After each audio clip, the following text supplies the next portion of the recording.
Good morning, everyone. At the beginning of this module, if I recall correctly, I started going on and on, as I do, about how everything important happened in the 16th century. It might have been a slight exaggeration, and I assume that something might have happened in other centuries as well. But this does not change the fact that the 1500s saw at least three absolutely revolutionary developments that still influence our lives today: the printing press, the Reformation, and the discovery of the New World. Now, this last point will be the topic of today's lesson, and we'll ask ourselves, why did the English, who were somewhat of a newcomer in this field, begin exploring the oceans during the reign of Queen Elizabeth? To do that, we will cover these following points. First, we will look at the discovery of America, the Age of Exploration, 1492, and all that. Then we'll look at the causes. We will see why it all happened during Elizabeth's reign. We'll look at naval power, empire, Spain, and trade. NEST, if you look at the initials. Acronyms are often abused, but they're also fun. So, in January 1492, a Genoese navigator and merchant named Christopher Columbus approached the Queen of Castile in Spain with a proposal. A few years before, her Portuguese rivals had been able to travel along the coast of Africa, opening the prospect of a new and lucrative route to India. Why did Europeans want to reach India so desperately? Because at the time Europeans were desperately looking for cheap ways to get the spices from Asia. Things like pepper and cinnamon were being hugely requested by the European population, especially in this period. They could be used to preserve food and to cover the smell of rotten meat. But there is this common misconception that this is the main reason why a lot of people wanted to use spices. It was one of the possible uses, but by no means the most important one or the only one. So what were spices used for? For starters, they taste good. They make stuff taste good. That it was and still is the main use. Second, they were a status symbol. They costed a lot of money to import from mysterious far away lands. And if you could afford spices, people knew that you were part of a wealthy family, okay? That you could import things from a mysterious far away land. It's more or less like owning a Ferrari, okay? This is how status symbols work. You don't own it because it's useful. You own it to show off. And they also taste good, which, as I said, always helps. So, during the Middle Ages, the Italian cities had gotten crazy rich by monopolizing the spice trade with the East, because of Italy's unique position in the Mediterranean. By the late 1400s, however, as the aftermath of the Black Death, remember the Black Death? It happened. After the Black Death made people richer, demand in spices increased. More families felt that they could afford spices, and thus they wanted spices. Why are they denying me my spices? Where are my spices? Because spices marked their admission into the upper classes. You were no one if you didn't have pepper, cinnamon, or chilies or other spices, okay? For this reason, and for many other reasons, the Portuguese began exploring the oceans, looking for cheaper and alternative routes that would bypass the intermediation of the greedy Italian merchants and of the Ottoman Empire, of course. Let's not forget the Ottomans. By the early 1490s, they have gotten as far as the southern tip of Africa, but not much further. Seeing the lack of success in this regard, Columbus decided to approach the king and proposed a new idea. Maybe, instead of going around the coast of Africa, maybe we should cross the Atlantic Sea and reach India, which is in the east, by traveling westwards, because the Earth is spherical. Now, his plan was rejected.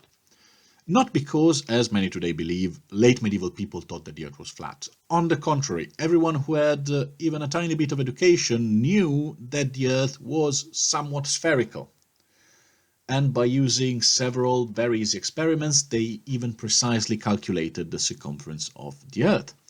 The problem with Columbus was that his calculations were off by several thousand miles, and that he assumed that the planet would be much smaller than it actually is, that it would take him much less time to reach India. However, the planet is, of course, larger. So they told him to sell his plan somewhere else, because if they followed through with it, then they thought they would end up stranded in the ocean, in the middle of nowhere, because they didn't know what was in there.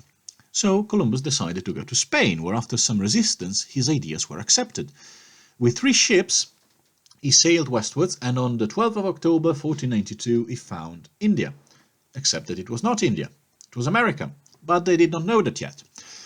After a couple of years in which people were not entirely sure what to do with that information, the potential of this new world became apparent. Slaves, precious metals, and fertile land to cultivate cash crops. As their eyeballs suddenly turned into dollar signs, all the major European monarchs started outfitting expeditions to learn more about this new world and how to exploit it. Initially, they used Italian navigators who had experience in moving around the Mediterranean and in leading the earliest expedition to Africa.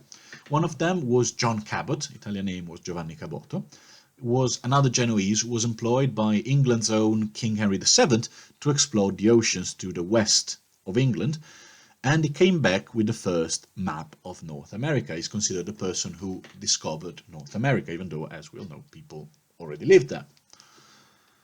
Another one was a guy named Amerigo Vespucci, from whom the continent America takes its name, and who was also one of the first to recognize, allegedly, that it was a whole continent, rather than just a chain of islands. Fun fact, some historians now believe that he never even sailed to America, or that he never even sailed at all, maybe just remained in Florence and wrote stuff, and now he has an entire continent named after him. The question is still open. By the 1530s, the Spanish and Portuguese had conquered all the wealthiest areas in South America, and little was left to the other European powers. England, for example, after early voyages of Cabot, ignored the New World for about 60 years and only resumed the exploration under Elizabeth. So why? What happened during the reign of Elizabeth that triggered the English desire to build ships, see the world, meet interesting people, and enslave them? Let's look at the first cause, naval power. You might have noticed that Great Britain is an island. Yes, it was a shocking surprise for me as well. It's a large island separated from a troubled continent by a small strip of salted water, the English Channel. It is easy to understand in this context how ensuring that nobody can cross that strip of water, usually by building a powerful navy, has always been a strategic priority for whoever ruled England. The country was also surrounded by enemies, especially Spain in this period, but also France. And the two countries, England and France, always had, let's say, conflicted relationship in the late Middle Ages, and France constantly threatened to invade England. The first major step in ensuring that England had a viable fleet was made by Henry VIII, who established the first Royal Navy. Elizabeth built on his work, and by the 1570s, England found itself with more ships than it could hope to use, and with a lot of experienced navigators. The next logical step was to employ those navigators to explore and colonize the New World. So we move to the next point. N, naval power, E, empire. Another important thing was the competition between the European powers, France, England, and especially Spain and Portugal, to see who could benefit the most from exploiting the New World. The Spaniards were already ahead in this race. They had occupied the incredibly rich lands of the Aztec Empire, what is now Mexico, and used them to supply their empire with gold, silver, and other resources. Portugal was started to colonize the interior of Brazil, while France had its eyes on Canada and North America. If England did not want to be left out of this race, it needed to step up its game and grab as much land as possible in America. But it was not just a matter of prestige, it was also a matter of resources, as we said, and also of power projection. Colonies allowed countries to establish naval bases and project that power all over the world. What do we mean with power projections? An English fleet stationed in America could hit the Spanish colonies in America much more easily than an English fleet stationed in England could. Moving on to the world was becoming smaller, and the major European nations, as we said, were starting to compete to see who would get the best piece of the global cake. Moving on to Spain. Today, Spain is mostly known in Britain as a holiday destination, or as a place to build and buy a second house. In the 16th century, however, it was the most powerful European country, by far, and it was Catholic. Spain interfered in English politics. You might remember a couple of plots sponsored by the King of Spain, and the two countries, England and Spain, almost merged into one when Philip II married Bloody Mary, Elizabeth's sister. During the reign of Elizabeth, tensions started to build up, and eventually the two countries started fighting an open war. A military confrontation on land was unthinkable. The Spanish army, the Tercios, was by far the strongest in Europe. They could easily steamroll whatever poorly trained militia Elizabeth had to offer. The only way to compete with Spain was on the sea, where privateers, who were essentially pirates who had the royal license. You got a pirating license, mate, then you go on being a privateer. So privateers could attack the enemy treasure ships on the sea and hit the King of Spain where it hurt the most, his wallet.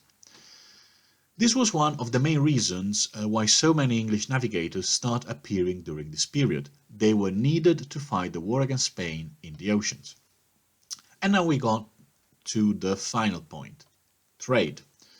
The English economy, up until this period, had always relied on the trade of wool to the Netherlands. For centuries it was England's traditional export. However, with the Netherlands being under Spanish control, and with Spain being hostile to the English, the merchants realized that they needed to find new sources of revenues. This is why many English adventurers began exploring the New World, hoping to find gold, silver and other precious resources. You might have heard of the legend of El Dorado, the lost city of gold. While we know that it was a legend, it was just pure wishful thinking, the Spanish thought, wouldn't it be cool if there was a city made entirely of gold? And so they started actually looking for it. But it was not true. But this did not stop a lot of people at the time from really believing in it. And many expeditions were set up to find it, to go and find it, or to find other similarly legendary riches.